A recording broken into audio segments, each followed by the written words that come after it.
sprung to life. Raising himself up and paying attention, my dick was eager as I slid him between her cheeks. She purred again and circled her hips when I pushed inside her. My eyes closed as my mind took me thousands of miles away. When she talked dirty to me, I zoned it out because the woman I was fucking in my mind didn't speak French. Hearing Lella's moans and purrs from the pleasure that my mechanical movements brought her didn't make me stop to feel guilty. We were both fantasizing about someone else. I had learned a long time ago that all my sex partners wanted me to act as the person they knew from the media. They wanted sex with the genius, the champion, and France's most famous person. Who I was beneath all that didn't matter to them. No one took the time to dig that deep anyway. She came before I did, her fantasy of sex with Victor Xavier fulfilled. I kept moving in and out a bit longer, chasing the fantasy of making my foreigner scream in ecstasy.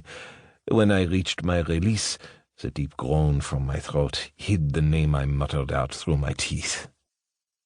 As always, the minutes that followed brought an awkwardness that I detested.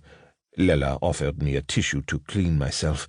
We were quiet while dressing until she asked the question I hated so much. "When can I see you again?" There was no nice way to tell someone that you didn't want to see them again.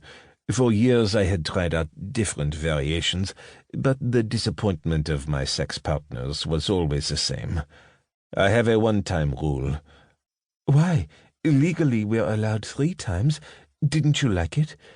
I wasn't cruel enough to tell her that whether I had sex with her or someone else was irrelevant.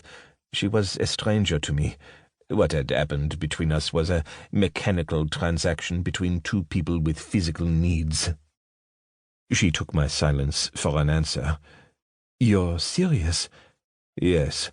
"But—" One of her hands came to her neck, and I noticed that each of her nails had a different color. Her disappointment filled the small apartment and made me speed up my movements.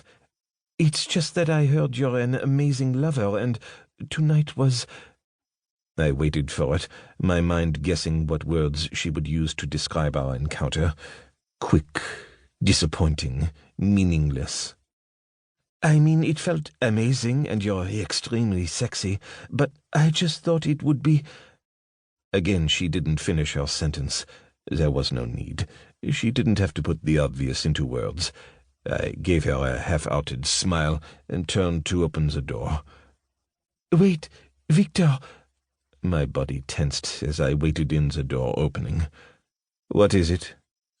Her blue eyes had a pleading expression in them when she asked, "I was just wondering, would you ever make an exception to your one-time rule?" "No." My answer was short and to the point. I didn't stay around to clarify or wrap it in a soft rejection. Walking away from her apartment, I thought about her question. I used to follow the standard rule of 3 times when I was younger.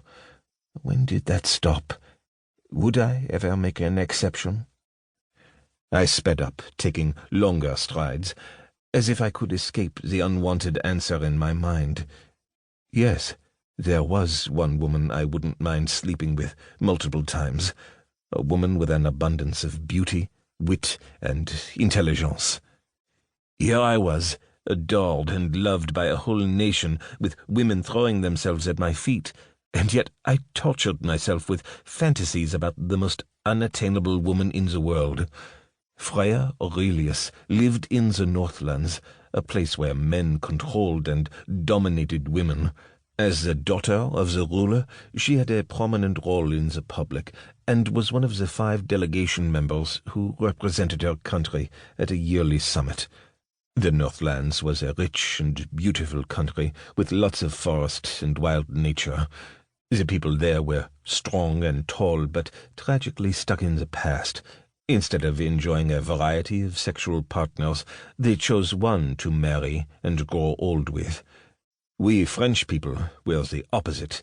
We didn't attach ourselves to anyone, and were legally prohibited from having sex with the same person more than 3 times. To keep listening to this audiobook, I've left you a link in the description so you can do it, at no cost thanks to Audible's 30-day free trial.